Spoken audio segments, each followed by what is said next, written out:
Salut à toutes et à tous et bienvenue sur Warzone, votre podcast spécial baseball universitaire, j'ai envie de dire mais pas que. Bien content de vous retrouver cette semaine, on va faire un épisode un peu spécial, je vais y revenir après cette introduction. Avant de commencer, comme d'habitude, le petit instant promo, vous pouvez retrouver cet épisode et tous les précédents sur vos plateformes de podcast ou d'écoute préférées, ainsi que sur YouTube. De même, le Homera, vous me retrouvez sur tous les réseaux sociaux. N'hésitez pas à me faire parvenir vos idées, vos retours, ce que vous aimez moins, etc. etc. Voilà, j'ai envie de dire que c'est pas mal pour une intro. On va y aller sans plus tarder. Allez, c'est parti.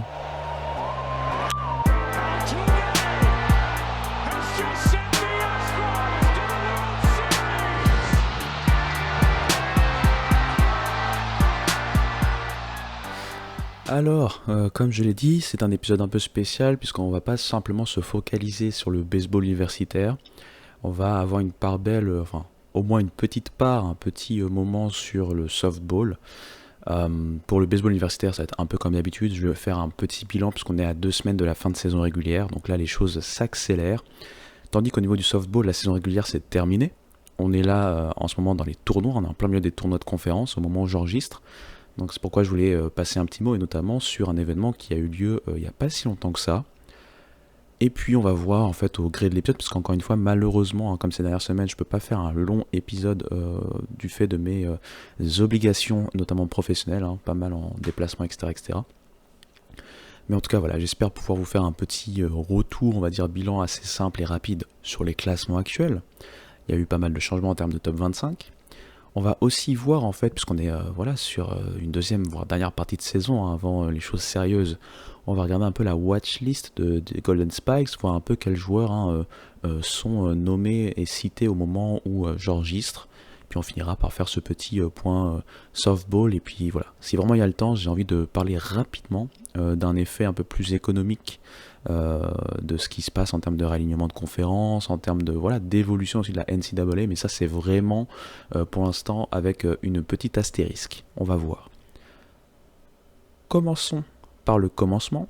On va partir du côté du baseball universitaire, on va regarder un peu, tout d'abord le top 25 actuel. Et j'ai envie de le commenter à l'envers assez rapidement, puisqu'on va commencer par l'entrant de la semaine, et c'est clairement mérité. USC est rentré cette semaine dans le top 25. USC qui est, je pense, dans les 3-4 premiers de la Big Ten. Mais surtout, ce qui est à noter, c'est qu'ils sont sur 8 séries consécutives remportées. Ils ont remporté notamment une série face à UCLA le week-end dernier. Une série qui était très importante pour les deux équipes. UCLA pour continuer sa grosse saison et être toujours dans les candidats à hoster, accueillir un regional. USC de son côté est vraiment en train de faire son trou en Big Ten. Et d'ailleurs au passage, j'ai bien aimé, il y avait un article que j'ai lu du côté de D1 Baseball où il parlait justement de la Pac-12, de feu la Pac-12, et que justement cette Pac-12 méritait mieux quand on voit les performances de ces différents anciens résidents. En tête de la Big Ten, sur les 6 premiers, 5 équipes sont de l'ancienne Pac-12, si je dis pas de bêtises, enfin 4 équipes sont de l'ancienne Pac-12. En Big 12, Arizona est tout en haut. Fait partie des équipes de tête. Arizona State aussi est vraiment tout en haut pour le coup. Et Arizona State que j'avais pas mis dans mon Field of 64 si vous vous rappelez, c'était un peu, on va dire, dans ma bulle. En vérité, ils sont très bien placés en tout cas pour pouvoir y participer. Mais pour revenir sur USC, c'est un peu la même formule que la saison dernière. C'est un groupe qui fait preuve d'un mental exceptionnel quand on se rappelle quand même des conditions dans lesquelles non seulement ils s'entraînent, comment ils jouent, la logistique. Ils n'ont pas de stade actuellement parce qu'il est en construction, donc ils jouent jamais à domicile, sachant qu'en plus maintenant la logistique est encore plus complexe avec les déplacements vis-à-vis de la Big Ten. Au niveau géographique, c'est vraiment compliqué. Quand on voit par exemple en ACC l'adaptation, pour l'instant malheureusement ratée de Stanford et dans un moindre degré Cal, ce qu'on voit pour la Big Ten et donc Oregon, UCLA, Washington et USC, c'est quand même bien rassurant et bien impressionnant. Donc c'est pourquoi je voulais toucher un petit mot sur USC, qui est le seul entrant sur cette mouture du top 25, sur cette semaine du top 25. Ole Miss est tout en bas maintenant, au niveau position 24, parce qu'ils ont encore perdu une série. La SEC est vraiment, vraiment, vraiment intéressante et intrigante. Là, ça se resserre, hein, on va dire, en milieu de classement. Alabama aussi, c'est voilà, un peu compliqué, on va dire. Ils sont en 23e position. Arizona est en 22e position. Bon, comme j'ai dit, ils sont quand même sur une bonne saison, hein. Ils ont peut-être pas eu un très bon week-end, mais ils sont sur une bonne saison. Southern Miss, qui est deuxième de la Sun Belt, si je dis pas de bêtises, est là, et bien là. Louisville est 20e, voilà, parce qu'ils ont eu peut-être des week-ends un peu plus compliqués, mais ça reste quand même très solide. Troy, autre équipe Sunbelt, est 19e. Troy, maintenant, si je dis pas de bêtises, il y a peut-être à regarder leur RPI pour voir s'ils peuvent avoir un bid at large, par exemple. Ce qui est pas sûr, parce que la Sunbelt, comme je l'ai dit, je pense la semaine dernière, c'est pas aussi bon que ce qu'on pouvait voilà, anticiper et imaginer sur cette saison. UCLA, du fait de sa défaite face à USC, descend jusqu'en 18e place de ce classement. Et attention, parce que leur RPI va s'en ressentir également un petit peu. Oklahoma, fort d'une belle série gagnée, est en 17e position. NC State est 16e. Tennessee, qui n'en finit plus de perdre des séries là, à domicile face à Auburn, est 15e. Ça tient vraiment sur voilà, le fait que déjà ils ont été longtemps numéro 1, donc malgré tout ils restent avec un bilan proche du positif. En SEC j'entends, et en plus de ça, ça reste un des gros RP de la nation, mais attention, attention, puisque voilà, ils pourraient très fortement voir leur chance d'être une équipe haute compromise en fait. Voilà. En SEC, on sait que vu le RPI, vu les performances, vu la force du calendrier de ces équipes respectives, on pourrait se retrouver avec un record de 12-13 équipes sélectionnées pour le tournoi national. Ce qui va forcément encore faire pas mal de débats sur le pourquoi du comment on se retrouve avec des équipes SEC qui remportent le tournoi national chaque saison depuis 2019. Mais bref, ça c'est un autre débat. Mais en tout cas, voilà, Tennessee doit faire attention, ils sont 15e.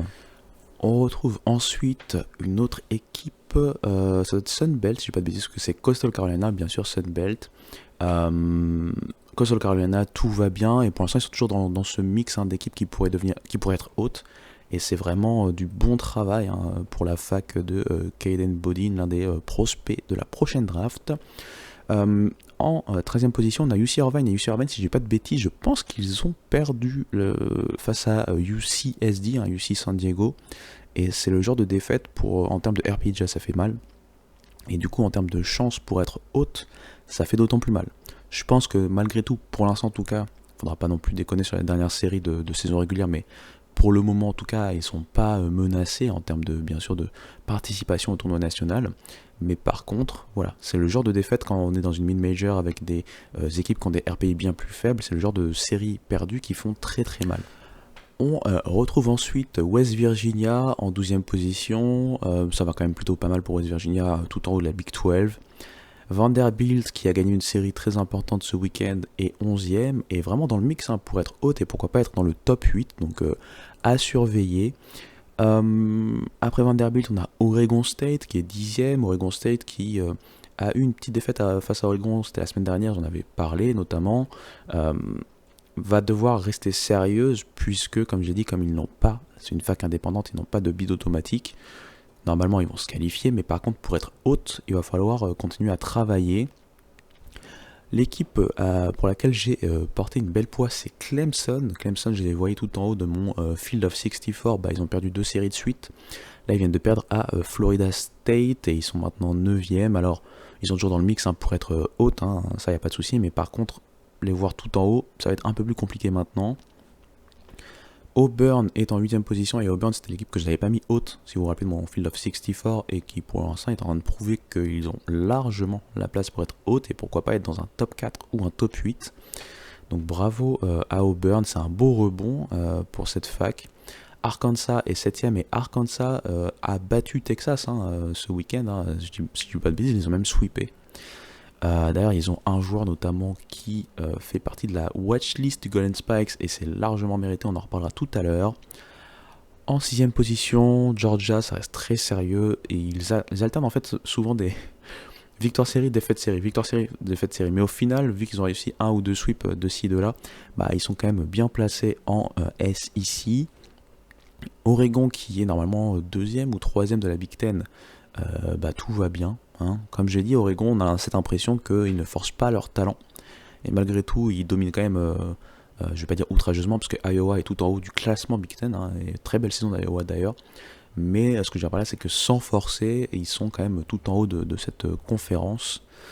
En quatrième position, du coup, on a North Carolina qui se replace très bien, qui a eu, voilà, c'est une saison qui au final est très solide encore une fois, qui a peut-être un peu moins bien commencé que les saisons précédentes, mais ils se sont très très bien repris depuis, et c'est une des meilleures facs de la nation très clairement encore cette saison. On a ensuite, justement, LSU, je voulais en parler, parce que LSU, c'est une fac qui est en embuscade en fait. J'ai envie de dire ça. C'est une fac en embuscade. Pourtant, LSU, si j'ai pas de bêtises, ils viennent de perdre série face à Texas A&M. Texas A&M qui est d'ailleurs en train de vraiment se placer, parce que je pense qu'ils doivent accueillir Missouri, et Missouri n'a pas gagné une seule rencontre de SEC. Ça, c'est chaud. Et du coup, ils ont peut-être en vue cette idée de sweeper Missouri, et s'ils le font, ils sont normalement qualifiés pour le tournoi national, même en at large, même s'ils font n'importe quoi ensuite. Mais bref, LSU, c'est vraiment cette équipe qui a peut-être moins de noms ronflants qu'il y a 2 saisons, avec, je vais pas les rappeler tous, mais les Tommy White, les Dylan Cruz, les Paul Skeens, les Trey Morgan, etc.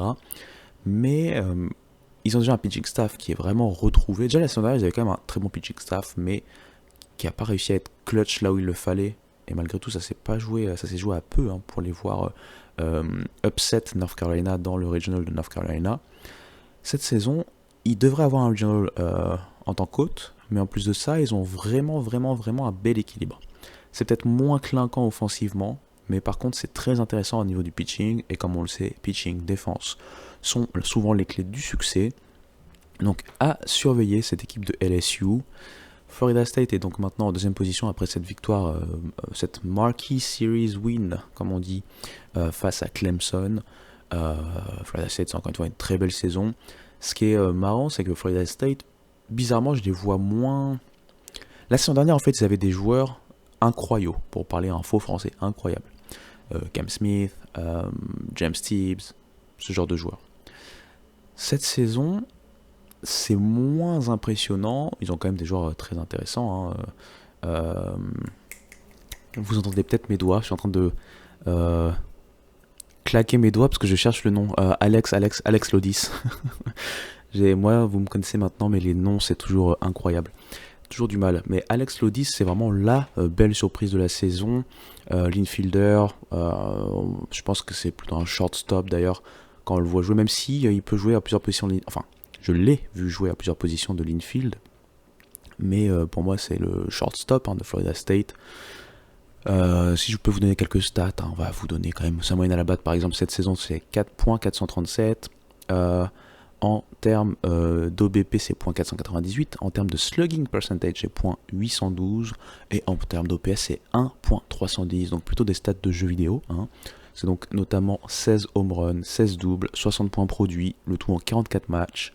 Peut-être un ratio but sur balle sur la carotte qui est un peu élevé, mais franchement, on va pas lui en vouloir. Et donc c'est une très très belle confirmation. La saison dernière, c'était peut-être pas le meilleur joueur, mais il avait quand même des joueurs derrière lui qui étaient très forts, parce que lui, je le rappelle, il était freshman du côté de North Florida, dans Layson. Il a ensuite transféré du côté de Florida State en 2024.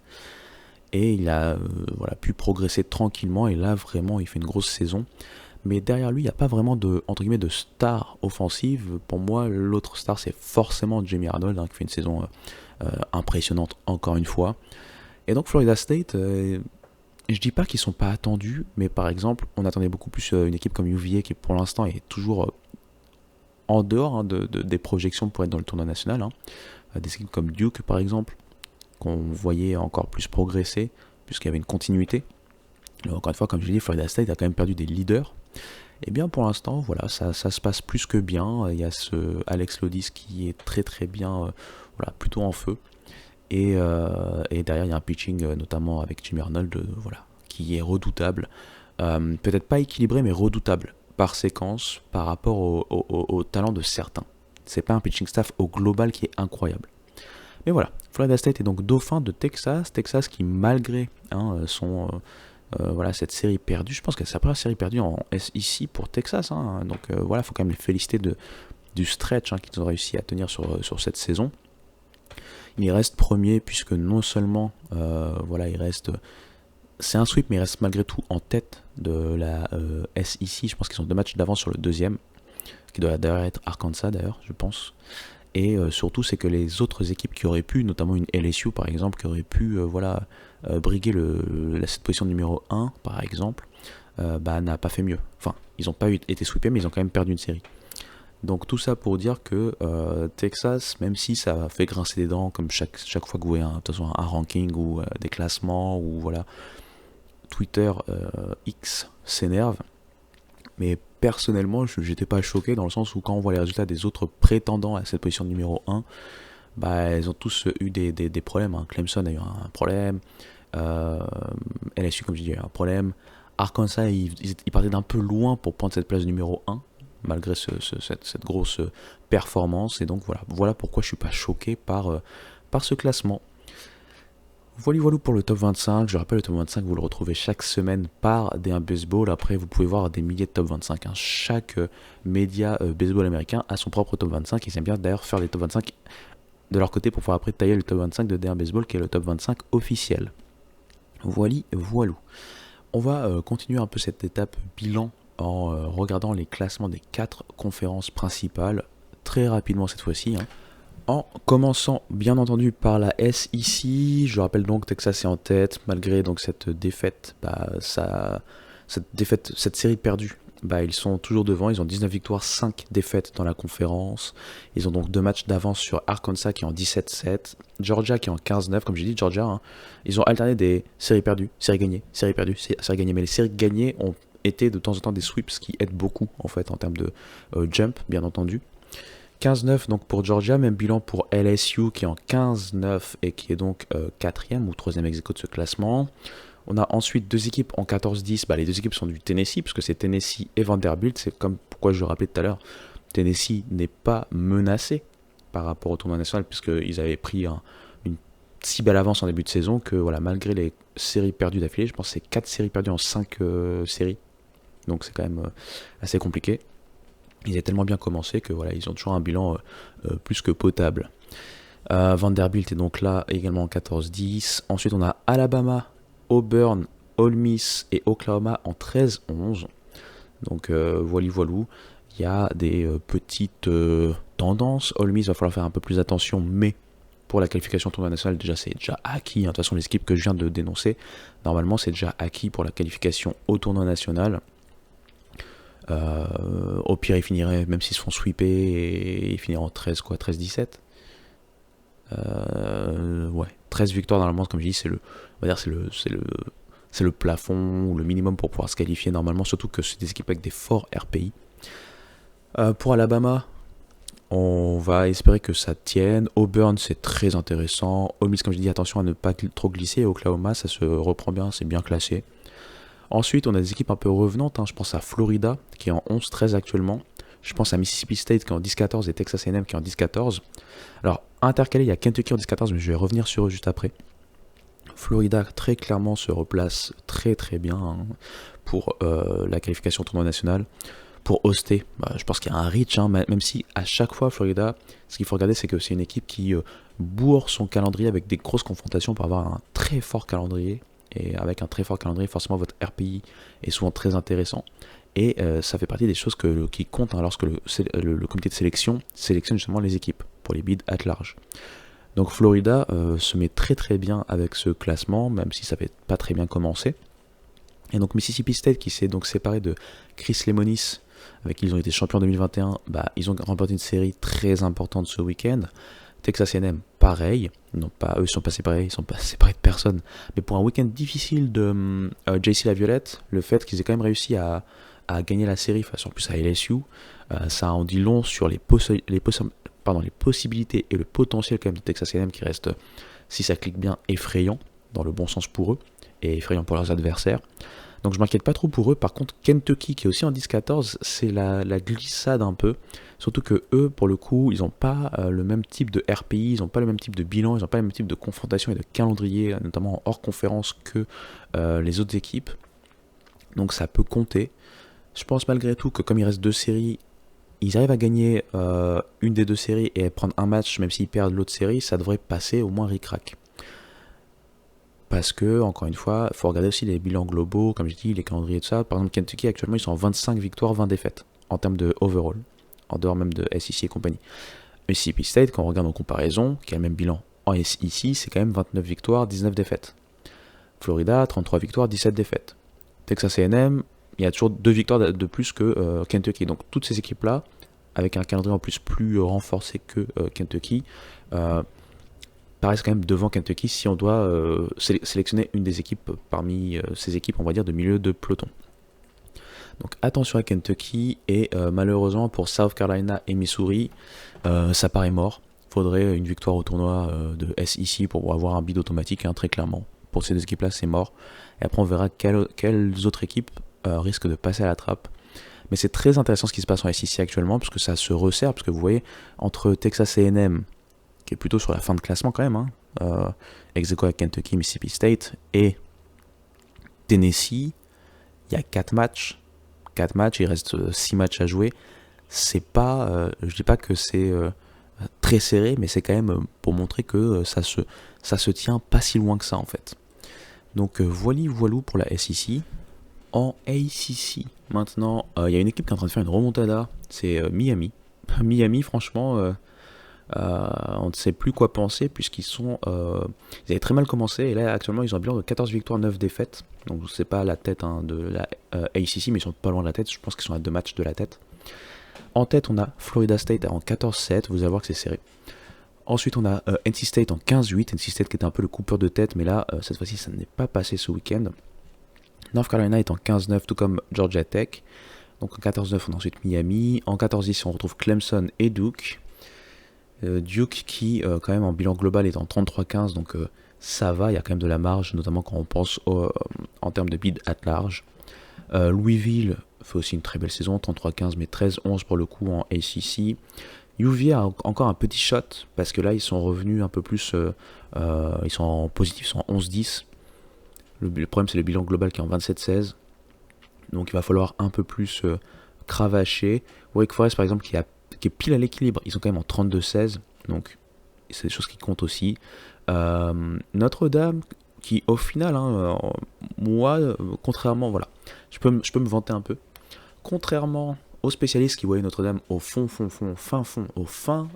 du fond, à la toute fin, bref, beaucoup de fin de la ACC, force est de constater que, certes, ils ont un bilan négatif, ils sont en 12 victoires, 15 défaites, mais ils sont en milieu de tableau, ils sont devant des équipes comme Boston College qu'on voyait un peu plus fortes, comme Virginia Tech qu'on voyait pendant un moment vraiment plus forte. Donc vraiment, c'est une saison qui est quand même encourageante. Au global, ils sont en positif aussi, 26-19. Donc voilà, Notre-Dame, vraiment, c'est intéressant. Ça ne va pas normalement aller au tournoi national, on ne sait jamais, mais ça risque d'être un peu compliqué en termes de RP et compagnie. Mais en tout cas, il y a des bases très intéressantes sur lesquelles travailler les saisons prochaines. Virginia Tech était la belle histoire du début de saison, là ça commence à être ric-rac, ils sont en 11 victoires, 16 défaites, ça commence à être compliqué même pour imaginer se qualifier au tournoi national, alors que moi je les ai dans mon Field of 64 je pense. Attention, on a l'impression que c'est la même histoire avec Virginia Tech comme souvent. C'est soit ils commencent très très mal, donc ils hypothèquent leur chance, et à la dernière minute ils font une remontada mais c'est trop court pour être sélectionnés, soit ils font le contraire, ils commencent super bien, et ensuite ils dégringolent jusqu'à s'auto-éliminer du parcours pour pouvoir aller au tournoi national. Pitt, Boston College, Stanford et Cal, pour le coup ça me paraît mort. Ça me paraît mort pour le tournoi national par un bid at large, bien entendu. Le tournoi de ACC est leur seule possibilité. Je pense qu'avec le changement et l'addition de Stanford et California, je pense pas qu'il y ait une éliminée. Je pense que toutes les équipes ont une possibilité de se qualifier, parce que toutes les équipes font partie de ce tournoi ACC. Donc je revérifierai pour être sûr, mais je pense que c'est ça. Donc il y a toujours une petite chance pour ces équipes de fin de tableau. Mais il faudra pour ça gagner en fait le tournoi, ce qui n'est pas chose aisée. En Big 12, il y a une équipe qui a fait une très mauvaise opération et en miroir une équipe qui a fait une très bonne opération. Donc Kansas s'est fait sweeper par Cincinnati. Du coup Kansas qui était vraiment très bien parti, pour le coup, normalement ils ont toujours leur chance pour se qualifier pour le tournoi national, il n'y a pas de souci, hein, ils sont troisième de Big 12. Mais c'est une équipe qui potentiellement pouvait être haute à une équipe qui a normalement dit adieu à une potentialité d'être haute. Dans le sens contraire, Cincinnati, qui avait plutôt commencé timidement, là ils sont en 13-11, ils sont plus bas dans le classement mais ils sont en 13-11, et ils sont en train de se placer pour pourquoi pas avoir un bid at large pour le tournoi national. Donc c'est des choses qui comptent. En tête, on a West Virginia en 18-4. On a ensuite Arizona State, que moi j'avais mis dans ma bulle, hein, encore une fois. Mais force est de constater qu'ils ont décidé de me faire mentir. Et c'est très bien, c'est une fac, encore une fois, historique du baseball universitaire. Et ça fait plaisir de les voir à pareille fête. Ils sont en 16-8. Kansas est en 15-9, tout comme Arizona. TCU également en 15-9. On a ensuite Kansas State. Kansas State, c'est un peu spécial, puisqu'ils sont en 14-10, donc ils font une bonne saison. Ils ont 28-20 en termes de bilan global. Mais j'ai l'impression que s'ils font pas attention, ils pourraient perdre même cette idée de bid at large. On a ensuite Cincinnati qui est en donc 13-11 et 28-20 également. Ensuite, on a Oklahoma State qui est en train de se replacer, même si ça a l'air d'être la course du désespoir. C'est-à-dire qu'ils ont très mal commencé, mais là ils sont en train de revenir. Ils sont en 10-11, donc ils sont quasiment en 50%, mais en bilan global c'est 22-21, donc ça va pas les aider. J'ai l'impression que pour eux, malheureusement, même en termes de RPI, c'est pas ouf. Il faudra pour cela faire une grosse performance sur la fin de saison régulière, finir en positif, et également faire une bonne performance en termes de tournoi Big 12 pour pouvoir, pourquoi pas, composter un ticket pour le tournoi national. Texas Tech en 11-13. Alors Texas Tech, ce qu'ils sont en train de faire en fait, c'est ils sont un peu en mode Oklahoma State, même s'ils partent de plus loin encore, mais surtout c'est qu'avec leur RPI, c'est l'équipe qui, quand vous perdez contre elle, elle vous fait mal, parce qu'elle vous fait chuter votre RPI de manière drastique. Donc c'est un peu le mauvais deal pour les équipes qui l'affrontent en Big 12 actuellement. Houston est en 10-13. Houston, tout comme Baylor, BYU, UCF et Utah, pour moi c'est éliminé à moins de remporter le tournoi de Big 12. Peut-être que Baylor, faudrait que je revérifie leur RPI, mais peut-être que Baylor, parce qu'ils sont en 30-18 au global, malgré un 10-14 en Big 12, peut-être que si leur RPI n'est pas si mauvais que ça, ils font une belle performance en fin de saison régulière et ils continuent sur leur lancée en termes de tournoi Big 12, pourquoi pas arracher une place, au moins une discussion dans la bulle, mais ça me paraît même là compliqué. On va finir par la Big Ten très rapidement. Big Ten où on a tout en haut une équipe d'Iowa qui veut laver l'affront des 2 dernières saisons, on les voyait tout en haut et ça a été un tout petit peu plus délicat que prévu. Actuellement ils sont en 21-6 en Big Ten, 32-15 au global. C'est peut-être pas l'équipe avec le plus fort RPI et compagnie. Par exemple, ils ont moins de certitude que UCLA ou Oregon, voire même USC, de pouvoir intégrer le tournoi national en bid at large. Mais ils sont déjà en tête de la Big Ten, donc c'est à noter. Et ça pourrait leur permettre de gagner, de récupérer également un bid at large. UCLA donc deuxième en 17-7, Oregon troisième en 16-8, USC quatrième en 16-8 également, et Washington cinquième en 15-9, donc comme je l'avais dit. Dans les 6 premiers, on a 4 équipes de feu Big Pac-12. On a ensuite Michigan qui fait, mine de rien, une très bonne saison. Attention, Michigan pourrait même, pourquoi pas, s'ils continuent sur leur lancée, avoir ces fameux bids at large et ne pas dépendre d'une victoire au tournoi de Big Ten. Ensuite, ça dégringole un peu plus. Par exemple, il y a des équipes décevantes comme Indiana qui est pile à l'équilibre, 27-21 au global, et ça me paraît compliqué pour un bid at large. Illinois, ils sont bien repris, maintenant ils sont en 50%, 27-19 au global, mais même pour eux, bid at large, ça me paraît compliqué. Rutgers, pareil, ils sont bien revenus pour être maintenant à 50%, ils sont en 25-24 au global, donc ça me paraît compliqué. Penn State, ça me paraît également compliqué, ils sont en 27-19, ce qui est pas mal, 13-14 au global, ils avaient quand même rencontré des équipes quand même intéressantes en hors conférence, donc il faudra voir leur RPI, mais même là ça me paraît compliqué pour un at large. Et ensuite, le reste, c'est victoire au tournoi de Big Ten, sinon rien. C'est-à-dire Nebraska en 11-13, Michigan State, Northwestern qui fait une très bonne saison compte tenu de ce qu'on attendait pour eux. Ils sont en 10-14. Purdue est en 9-15, mais en 29-19. Il faudra vérifier leur RPI, mais je pense que c'est mort. Maryland, c'est une saison catastrophique. 8-16, 23-27 au global. Il n'y a rien à retirer pour cette saison, malheureusement, mais ça arrive. C'est comme ça, ils ont dominé sur les 3 dernières saisons. Cette saison, c'est plus compliqué. Minnesota, malheureusement, ça ne se redresse pas. Et Ohio State, très compliqué. 3 victoires, 21 défaites sur la Big Ten. Pour l'instant, l'effet Justin Hare n'a pas encore eu l'effet escompté, mais comme je l'avais dit à plusieurs reprises, si on regarde que le bilan, oui, c'est catastrophique. Si on est fan de Ohio State, on va se dire, ouais, mais c'est qui ce plouc, entre guillemets. Pardonnez-moi l'expression. Mais, encore une fois, le baseball proposé, il y a quelque chose. Il y a des pistes. Il y a des choses très intéressantes en termes d'activité, de tentatives défensives, de harcèlement offensif. C'est-à-dire que c'est vraiment un baseball très, très, très... qui taxe un peu les corps, puisque c'est un baseball très agressif, très dynamique. Ça a été très intéressant à voir en début de saison. Maintenant, je pense que ça s'est essoufflé malheureusement, mais il y a des axes de travail intéressants. Et après, comme je l'ai dit aussi en début de saison, leur problème c'est le pitching. Et ça s'est révélé vrai. Le pitching est quand même très compliqué. Ça aide pas à gagner des matchs, même si votre offense se bat. Si le pitching et la défense derrière c'est compliqué, bah vous n'aurez pas de victoire. Et c'est ce qui se passe pour Ohio State qui ferme donc la marche de cette Big Ten. Donc pour Ohio State, c'est rendez-vous l'année prochaine pour l'année 2 de Justin Hare si ça tient, parce qu'après, s'il y a une pression en termes de comité athlétique du côté de la fac de Columbus, bah on verra. Mais voilà, c'est dommage. On verra bien ce que ça donne plus tard, mais voilà. Pour moi, c'est une année de transition et on verra bien ce qui se passe pour Ohio State pour finir avec eux. Voilà pour les 4 conférences principales. Il y a une chose intéressante à noter en Big West, ça continue à se battre. Je pense que Cal Poly est en train de perdre un peu à la Hawaii ses chances d'avoir un bid at large pour le tournoi national. C'est pas encore complètement perdu, mais ça paraît compliqué. On retrouve Cal State Fullerton qui finit en trompe d'ailleurs. Donc c'est à noter, c'est très intéressant. Moi, je suis content pour les Titans, qui est une fac encore une fois historique. La fac la plus titrée des mid-majors, il faut le noter. En Sunbelt, comme je dis, saison très décevante. Il y a des équipes comme Louisiana qu'on attendait à mieux, Texas State qu'on attendait à meilleur, sous un meilleur jour, on va dire. Southern Miss, ça continue à être solide. Coastal Carolina, c'est solide. Troy, c'est solide. À voir, est-ce qu'on pourrait avoir 3 équipes, ça me paraît malheureusement à cause de la saison globale de la conférence et donc le fait de rencontrer des équipes qui font des saisons décevantes et qui vous flinguent votre RPI. Excusez-moi, ça vous met en danger en termes de conférence pour avoir plus de 2 bids. Je pense que pour l'instant c'est une fac. C'est une conférence à 2 bids, c'est-à-dire un bid à large et le vainqueur de la conférence.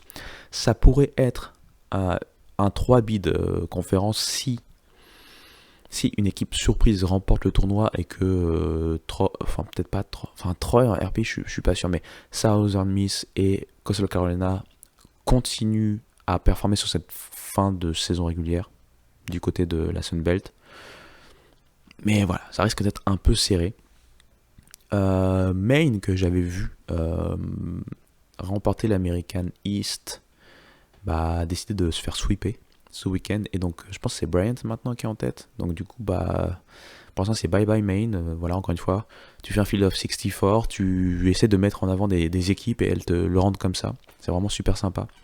Non, trêve de plaisanterie, c'est dommage pour Maine, mais après, rien n'est perdu encore une fois. De toute façon, c'est une conférence où tout va se jouer sur, si j'ai un tournoi de conférence, c'est sur le tournoi de conférence que ça va se jouer. Il n'y aura pas de bid at large pour cette conférence dans tous les cas, donc voilà. Mais en tout cas, voilà, il y a pas mal de choses qui se jouent en ce moment pour notamment les équipes de mid-majors. Et c'est très intéressant, très palpitant, mais comme j'ai dit, j'ai pas beaucoup de temps pour parler, donc on va passer sans plus tarder à la deuxième partie de ce podcast. On va parler Golden Spike assez rapidement.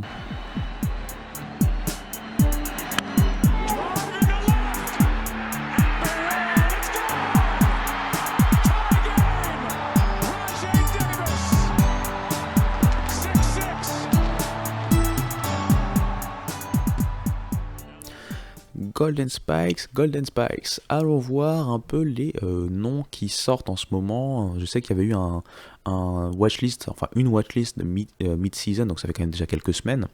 Je vais vous donner quelques noms et je vais vous commenter un peu ces noms-là.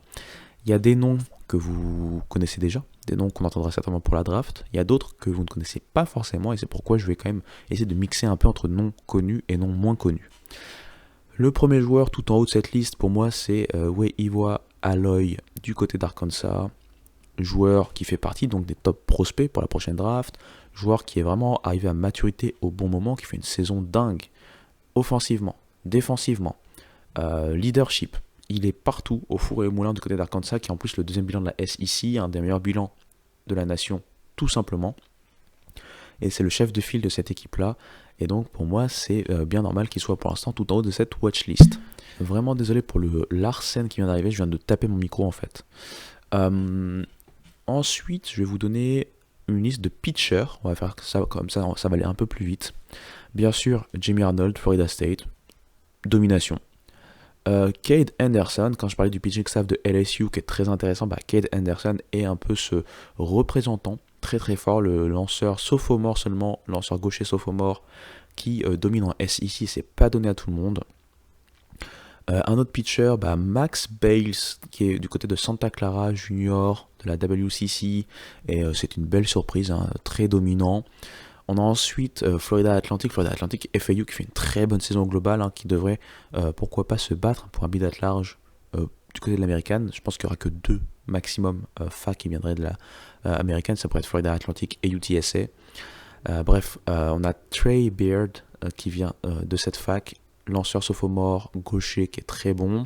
Tyler Bremner, j'en ai parlé, hein, prospect de la draft qui a eu des hauts et des bas cette saison, hein, c'est pas si incroyable que ça, mais ça reste un joueur quand même très fort. Et puis je vais vous donner 2-3 autres pitchers. Allez, bien sûr Liam Doyle, Tennessee, transfuge de Ole Miss. À Ole Miss, c'était difficile. Là en junior de Tennessee, c'est peut-être si ce n'est pas le pitcher de l'année en SEC, c'est l'un de ses pitchers de l'année. C'est peut-être un peu plus délicat à l'image de son équipe sur ses dernières séries, mais c'est quand même très dominant, très bon. À Michigan State, on a le fameux Joseph Dzierwa, qui a un nom difficile à prononcer, mais qui est très fort du côté donc de la Big Ten. On a le revenant, et ça fait plaisir de le noter, c'est Hunter Elliott, hein, qui a connu le titre avec Ole Miss en 2022, qui a connu les blessures, les galères, qui revient cette saison maintenant en tant que redshirt junior et qui est très bon. Et puis voilà, on va prendre un lanceur de NC State, parce qu'NC State, il faut quand même noter leur saison qui est quand même assez incroyable après un début de saison raté. C'est Dominic Freeton, le junior lanceur gaucher, qui est aussi un peu à l'image de ce pitching staff de North Carolina State. Très surprenant, dans le bon sens du terme. Voilà, je vous ai donné quand même quelques pitchers. On va passer maintenant à des genres de position. Donc, je vous ai parlé tout à l'heure de Weiwa Aloy, qui pour moi, pour l'instant, est favori, ou en tout cas parmi ses grands favoris pour le Golden Spikes. On a un autre shortstop qui joue lui du côté d'Oregon State, c'est Ava Arquette qui fait une très grosse saison, qui fait aussi partie de ses top prospects et qui est en train vraiment de solidifier sa position en tant que top prospect pour la prochaine draft. Drew Burress, s'il faut le représenter, c'est le meilleur freshman de la saison dernière, joueur de Georgia Tech qui a frappé pas loin de 30 home runs la saison dernière si j'ai pas de bêtises, qui était vraiment incroyable. Au four et au moulin, outfielder de talent. Cette saison, offensivement, ses chiffres par rapport à ce qu'on imaginait, puisqu'il a tellement dominé la saison dernière, ils sont pas incroyables, mais ils sont quand même forts. Ils sont forts. Et en plus de ça, il continue à progresser au niveau défensif. C'est un joueur en fait highlight. C'est un joueur, si un jour vous tombez sur Georgia Tech, vous regardez le match, juste pour ce joueur. Cam Canarella est aussi dans la watchlist. Alors Cam Canarella, c'est surtout pour ses prouesses défensives. J'ai rappelé, il a été souvent blessé ces dernières saisons, après sa saison freshman vraiment incroyable. En termes de chiffres purs, si on parle de Toto, c'est pas ouf, c'est pas resplendissant, mais par contre, en termes de chiffres de moyenne, ça commence à être très solide. En plus de ça, défensivement, c'est un crack, c'est un leader. Il est dans une des meilleures facs de la nation, une des meilleures facs de la ACC également, avec Clemson. Donc c'est pourquoi ça ne m'étonne pas de le voir dans la watchlist, même si c'est une watchlist, ça ne veut pas dire qu'il va être finaliste et qu'il va remporter quoi que ce soit. Un autre joueur qu'il faut pour moi noter, c'est bien sûr Rock Cholowski. C'est un peu le représentant de cette ligne, ce line-up de shortstop du côté du UCLA. Ils sont tous shortstop, mais ils jouent aux 4 positions de l'infield. Et il domine. Il domine offensivement. Il est très bon défensivement. Il est vraiment, comment je peux dire ça, clivant comme joueur dans le bon sens du terme, c'est-à-dire que c'est le joueur qui t'intrigue en fait. Parce que des fois il y a des matchs où il disparaît un peu, et par contre il y a des matchs, alors que vous entendez les sirènes et je suis désolé, il y a des matchs où par contre au contraire il va être vraiment la clé de la victoire de UCLA, et franchement il fait une très très grosse saison. Est-ce que je peux vous donner des joueurs qui sont peut-être moins connus? Il y a Alex Calarco de Maryland, c'est la seule bonne surprise de Maryland, hein, l'un des frères Calarco qui lui pour le coup tient son rang, centerfield senior. Il va finir, on va dire, son cursus universitaire sans pouvoir aller au tournoi national, mais par contre lui en termes de performance individuelle il se pose tout en haut. Il y a 2 joueurs de Wake Forest qui sont à noter. Il y a Ethan Conrad, hein, l'outfielder junior qui est la très belle surprise de Wake Forest, très bon. Et il y a bien sûr celui qui est moins surprenant, c'est Malik Houston, hein, le shortstop star, qui fait partie des hauts prospects de Wake Forest, qui fait partie de cette watchlist. Et puisqu'on a quelques joueurs qui seraient... ouais, il y a Grant J. Il y a Grant J quand même qui est aussi un prospect pour la prochaine draft. Peut-être un peu moins haut que les joueurs que je viens de citer, notamment Malik Houston, mais c'est un center fielder de haut vol du côté de Dallas Baptiste. Et en plus c'est de la mid-major, donc voilà. Je referme le volet Golden Spike, mais c'était pour vous donner quelques noms. Il y a beaucoup de noms dans la watchlist, bien entendu, hein, beaucoup plus que ce que je viens de donner. Mais c'est juste pour vous donner quelques noms qui sont notés de ci, de là, même si parmi ces noms-là, il n'y aura peut-être pas forcément les demi-finalistes, finalistes, etc. de cette mouture du Golden Spikes. Voilou, je vais respirer rapidement et on va faire une dernière partie qui va être softball. Je pense que je vais garder la partie économie pour un prochain podcast quand j'aurai un peu plus de temps. Peut-être même en hors saison s'il le faut, puisqu'on aura le temps d'en reparler bien sûr, ça fait partie des évolutions de la NCAA. Donc finissons plutôt par le softball.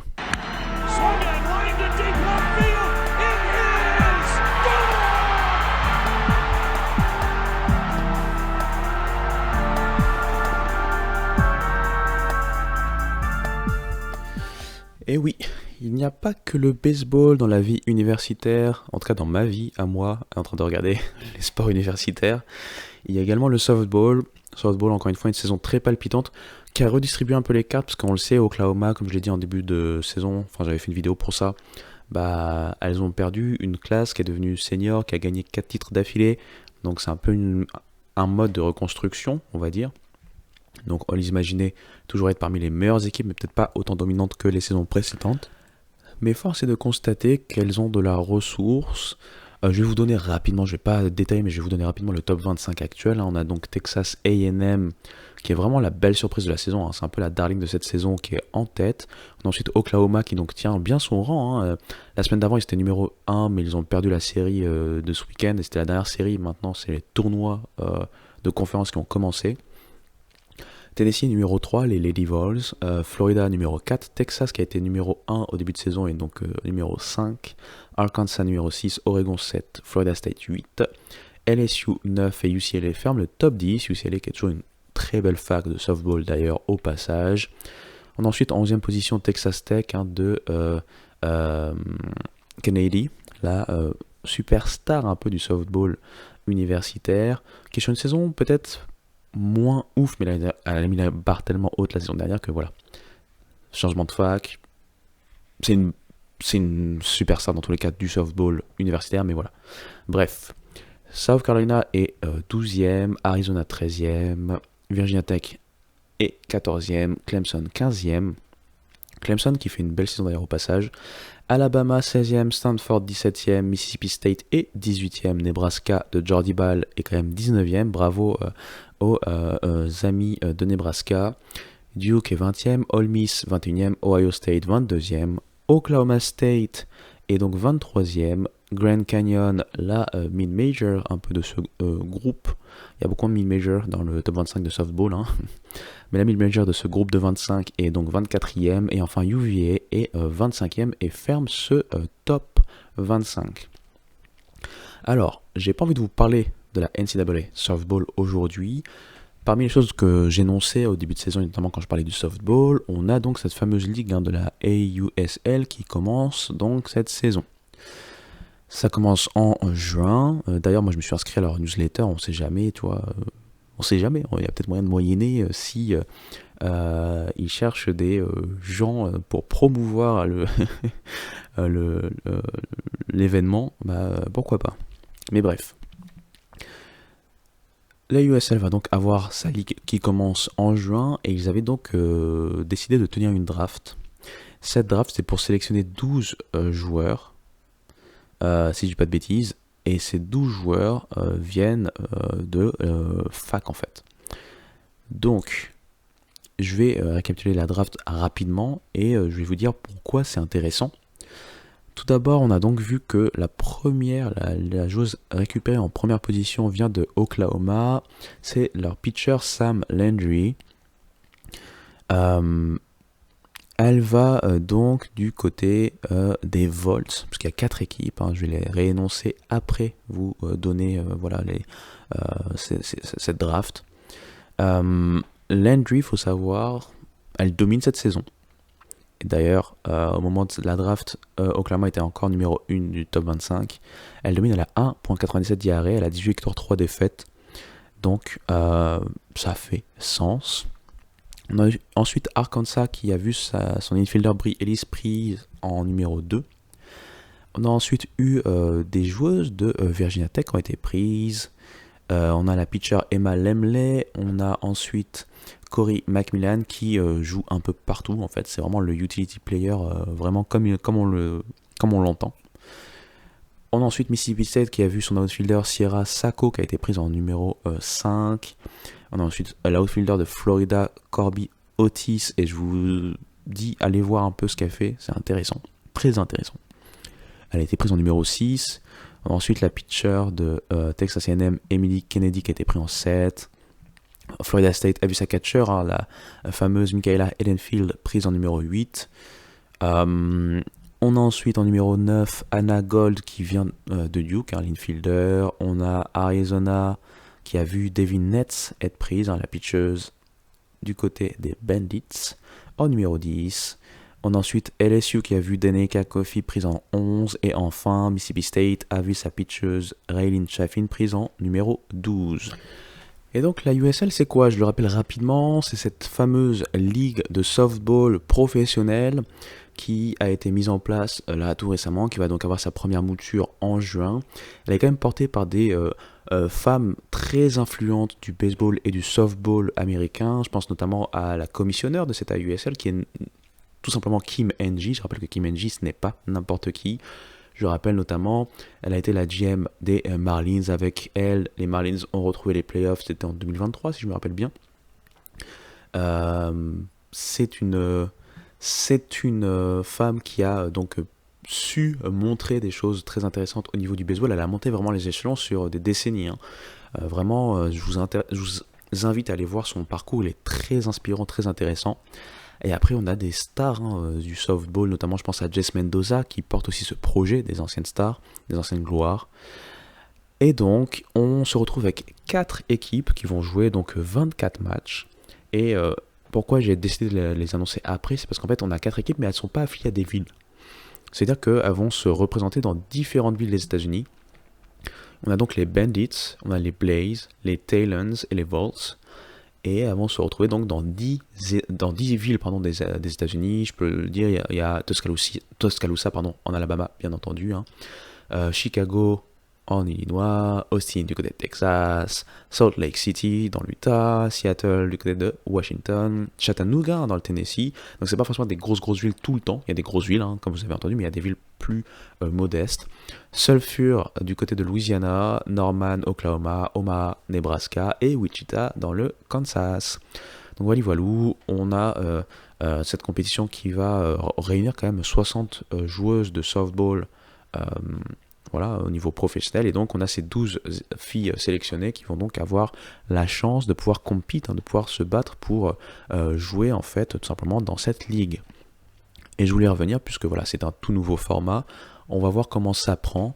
On sait que le softball au niveau professionnel, il y a toujours ce rêve, hein, ça fait longtemps qu'il y a ce rêve pour le softball en fait de s'établir au niveau professionnel. Il y a eu des moutures, il y a eu des possibilités, il y a eu même des compétitions qui n'ont jamais duré plus que cela. Et là, on espère avec l'entrée de femmes influentes comme Kim Ng que ça va pouvoir prendre. Donc très intéressé, très intrigué par cette compétition. Et donc c'est pourquoi je voulais toucher 2 mots. Ça touche un peu le sport universitaire vis-à-vis de cette draft.